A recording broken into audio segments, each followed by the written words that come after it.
Yes മക്കളെ, അപ്പൊ നമ്മുടെ ഓണം എക്സാം ഒക്കെ വരെയാണ്. അപ്പൊ നമ്മുടെ ഓണം എക്സാമിന് നമുക്ക് പഠിക്കേണ്ടതായിട്ടുള്ള എല്ലാ പോയിന്റുകളും ഡിസ്കസ് ചെയ്യുന്ന ഒരു വീഡിയോ ആണ്.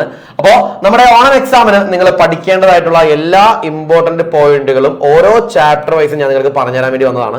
അപ്പോൾ എല്ലാവരും കൃത്യമായിട്ട് ഞാൻ ഈ പറയുന്ന പോയിന്റുകളൊക്കെ പഠിച്ചിട്ട് വേണം എക്സാമിന് പോകാനായിട്ട്. അപ്പൊ നമുക്ക് നോക്കാം, ഓണം എക്സാമിന് നമുക്ക് ആദ്യം ഏതൊക്കെ ചാപ്റ്റേഴ്സ് ആണ് ഉള്ളതെന്ന് നമുക്ക് ആദ്യം നോക്കാം. അപ്പൊ യൂണിറ്റ് 1ല് 3 ചാപ്റ്റർ ആണ് നിങ്ങൾക്ക് പഠിക്കാനായിട്ടുള്ളത്. അതിൽ ആദ്യത്തെ ചാപ്റ്റർ എന്ന് പറഞ്ഞാൽ ജട്ട്പട്ട് ഓർ നട്ട്കട്ട്, ഒരു ചേട്ടന്റെയും അനിയന്റെയും കഥയാണ്. അവർ തമ്മിൽ സ്കൂളിലേക്ക് പോകുമ്പോൾ ഉള്ള കാഴ്ചകളും അതേപോലെ തന്നെ അനിയൻ അപകടത്തിൽപ്പെടുന്നതും അതേപോലെ ചേട്ടൻ അനിയനെ രക്ഷിക്കുന്നതുമായിട്ടുള്ള ഒരു കഥയാണ് ജട്ട്പട്ട് ഓർ നട്ട്കട്ട്. വളരെ രസകരമായിട്ടുള്ള ഒരു കഥയായിരുന്നു. അതിനുശേഷം ബഹുത് ദിനോം കെ ബാദ് എന്ന് പറഞ്ഞ ഒരു കവിതയായിരുന്നു. അതായത് ലേഖകൻ കവി തന്റെ നാട്ടിലേക്ക് വരുമ്പോൾ കാണുന്ന കുറച്ച് കാഴ്ചകളും കാര്യങ്ങളൊക്കെയാണ്, ആ നാട്ടിലുണ്ടാകുന്ന കുറച്ച് വ്യത്യാസങ്ങളൊക്കെയാണ് നമ്മൾ ആ ഒരു ബഹുത് ദിനോം കെ ബാദ് എന്ന് പറഞ്ഞ കവിതയിൽ നമ്മൾ പറഞ്ഞത്. ഇനി മൂന്നാമത്തത് ബൂഡി കാക്കി, ഒരു ഷസ്തി അല്ലെങ്കിൽ ഒരു ബ്ലർബാണ്. അതായത് ഒരു ട്രെയിലറൊക്കെ കാണുന്നത് പോലെ, ട്രെയിലറിന്റെ പോലെ തന്നെ ഒരു കഥയെ പറ്റിയിട്ടുള്ള ഒരു സംഗ്രഹമാണ് നമ്മൾ ബൂഡി കാക്കി എന്ന് പറഞ്ഞ ആ ഒരു ഷസ്തി ബ്ലർബില് നമ്മൾ ഡിസ്കസ് ചെയ്തത്. അപ്പോ യൂണിറ്റ് 1ല് ഈ 3 ചാപ്റ്റേഴ്സ് ആണ് നമുക്ക് മെയിൻ ആയിട്ട് പഠിക്കാനായിട്ടുള്ളത്. കഴിഞ്ഞില്ല. ഇനി യൂണിറ്റ് 2ല് 2 ചാപ്റ്റർ കൂടി നമുക്ക് പഠിക്കേണ്ടതായിട്ടുണ്ട്. ഒന്ന് ഗർ എന്ന് പറഞ്ഞൊരു ചാപ്റ്ററും ദെൻ ഒരു ഫുൾ എന്ന് പറഞ്ഞ ഒരു കവിതയുമാണ് നമുക്ക് പഠിക്കാനായിട്ടുള്ളത്. ഗർ എന്ന് പറഞ്ഞതില് ഒരു ലേഖകൻ തന്റെ വീട്ടിലുള്ള കുറെ ആളുകളെ നമ്മൾക്ക് പരിചയപ്പെടുത്തി തരുന്ന ഒരു വലിയ ഒരു കഥയാണ് നമുക്ക് ഗർ എന്ന് പറഞ്ഞാല്. ഇനി ഫുൾ എന്ന് പറഞ്ഞാല് ഒരു കവിതയാണ്. ഈ യൂണിറ്റ് 1ലും യൂണിറ്റ് 2ലും കൂടി 5 ചാപ്റ്റേഴ്സ് ആണ് നിങ്ങൾക്ക് എക്സാമിന് പഠിക്കാനായിട്ടുള്ളത്. അപ്പോൾ ഈ 5 ചാപ്റ്റേഴ്സും പഠിക്കുമ്പോൾ ഓരോ ചാപ്റ്ററിൽ നിന്നും നിങ്ങൾ ഏതൊക്കെ പോയിന്റുകളാണ് കവർ ചെയ്യേണ്ടതെന്നുള്ളതാണ് ഇനി ഞാൻ അടുത്തത് പറയാൻ പോകുന്നത്. അപ്പൊ നിങ്ങൾ വളരെ ശ്രദ്ധിച്ച് ഈ പോയിന്റുകളൊക്കെ പഠിച്ചിട്ട് വേണം നിങ്ങൾ എക്സാമിന് പോകാനായിട്ട്. ഇത്രയും പോയിന്റുകളൊക്കെ പഠിച്ചു കഴിഞ്ഞാൽ ഉറപ്പായിട്ടും എന്റെ കുഞ്ഞുമക്കൾക്ക് നല്ല മാർക്ക് തന്നെ സ്കോർ ചെയ്യാനായിട്ട് പറ്റും. അപ്പൊ നമുക്ക് ആദ്യത്തെ ചാപ്റ്ററിലേക്ക് പോകാം. അപ്പൊ ആദ്യത്തെ ചാപ്റ്റർ എന്ന് പറയുന്നത് ജട്ട്പട്ട് ഓർ നട്ട്കട്ട് ആണ്. അതിൽ നിങ്ങൾ പഠിക്കുമ്പോൾ അതിൽ ഏറ്റവും മോസ്റ്റ് ഇമ്പോർട്ടന്റ് ആയിട്ടുള്ള പോയിന്റുകൾ വരുന്ന ഓർഡറിൽ തന്നെയാണ് ഞാൻ ഈ പോയിന്റുകൾ കാറ്റഗറൈസ് ചെയ്തേക്കുന്നത്. അപ്പൊ അതിൽ ഏറ്റവും ആദ്യത്തെ ഇമ്പോർട്ടന്റ് ആയിട്ടുള്ള പോയിന്റ് എന്ന് പറഞ്ഞാല് ജട്ട്പട്ടിന്റെ ചരിത്രഗത വിശേഷതായും, അതായത് ജട്ട്പട്ടിന്റെ ക്യാരക്ടർ സ്കെച്ച് ആണ്.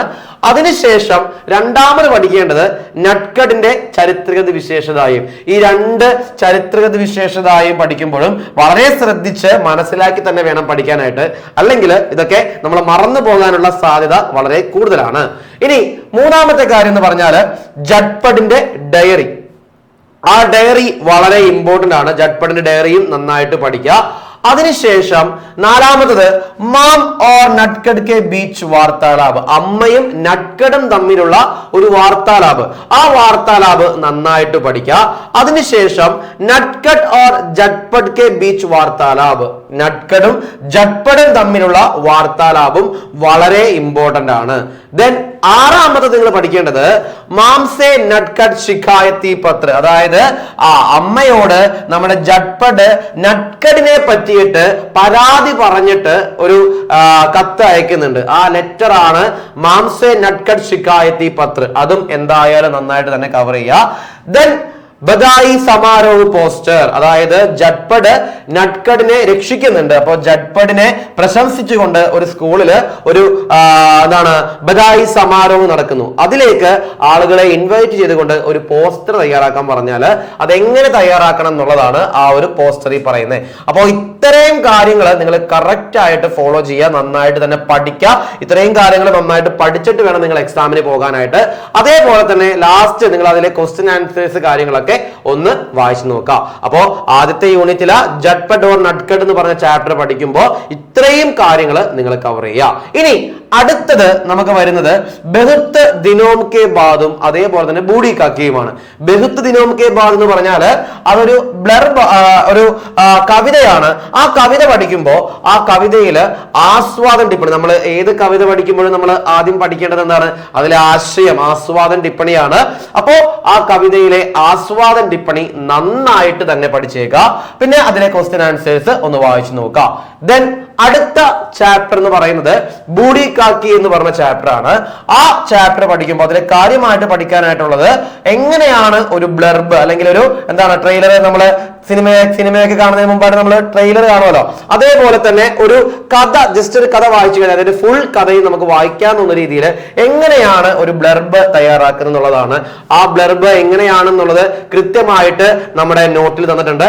ആ ബ്ലർബ് എങ്ങനെയാണ് ഉണ്ടാക്കുക അത് കൃത്യമായിട്ട് നിങ്ങൾ പഠിക്കുക. പിന്നെ ആദ്യത്തേത് എന്താണ് ബ്ലർബ് അല്ലെങ്കിൽ ഷസ്തി, അതും എന്താണെന്നുള്ളത് നമ്മുടെ നോട്ടില് കൃത്യമായിട്ട് തന്നിട്ടുണ്ട്. പിന്നെ അതിലെ ജസ്റ്റ് കുറച്ച് ക്വസ്റ്റ്യൻ ആൻസേഴ്സ്, ആ ബൂഡി കാക്കി എന്ന് പറഞ്ഞ ചാപ്റ്ററിലെ കുറച്ച് ക്വസ്റ്റ്യൻ ആൻസേഴ്സും കാര്യങ്ങളൊക്കെ നന്നായിട്ട് പഠിച്ചിട്ട് പോകുക. അപ്പോ ഇത്രയും കാര്യങ്ങൾ വേണം നിങ്ങൾ പഠിക്കാനായിട്ട്. ബഹുത് ദിനോമുക്കെ ബാദ് ബൂഡി കാക്കി. അപ്പോ യൂണിറ്റ് 1 3 ചാപ്റ്ററിൽ നിന്നും പഠിക്കാനായിട്ടുള്ള കാര്യങ്ങൾ ഞാൻ പറഞ്ഞു കഴിഞ്ഞു. ഇനി നമുക്ക് യൂണിറ്റ് 2 വരാം. യൂണിറ്റ് 2 വരുമ്പോൾ 2 ചാപ്റ്റേഴ്സ് ആണ് നമുക്കുള്ളത്. അതിൽ ഒന്ന് ഗർ എന്ന് പറഞ്ഞ ചാപ്റ്റർ ആണ്, അതേപോലെ അടുത്തത് ഫുൽ എന്ന് പറഞ്ഞ ഒരു കവിതയാണ്.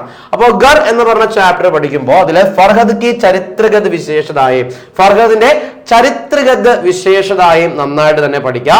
അതേപോലെ അതില് ചിപ്കലിക്ക് ഡയറി, ചിപ്കലി ഒരു ഡയറി എഴുതുന്നുണ്ട്, ആ ഡയറിയും നന്നായിട്ട് വായിച്ച് മനസ്സിലാക്കുക. ദെൻ അതിലെ കുഞ്ഞി കുഞ്ഞി ക്വസ്റ്റ്യൻ ആൻസേഴ്സും കാര്യങ്ങളും പഠിക്കുക. ഓക്കെ, ദെൻ അടുത്ത ചാപ്റ്റർ എന്ന് പറയുന്നത് ഫുൾ. ഫുൾ എന്ന് പറഞ്ഞൊരു കവിതയാണ്.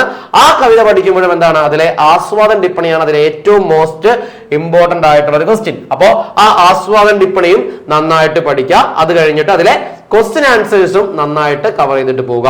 അപ്പോ ഇത്രയും കാര്യങ്ങളാണ് നമുക്ക് ഓണം എക്സാമിന് കവർ ചെയ്യാനായിട്ടുള്ളത്. അപ്പൊ നന്നായിട്ട് തന്നെ പഠിച്ച് എല്ലാ കുഞ്ഞുമക്കളും നന്നായിട്ട് തന്നെ എക്സാം എഴുതുക. അപ്പോൾ ഓൾ ദ വെരി ബെസ്റ്റ്.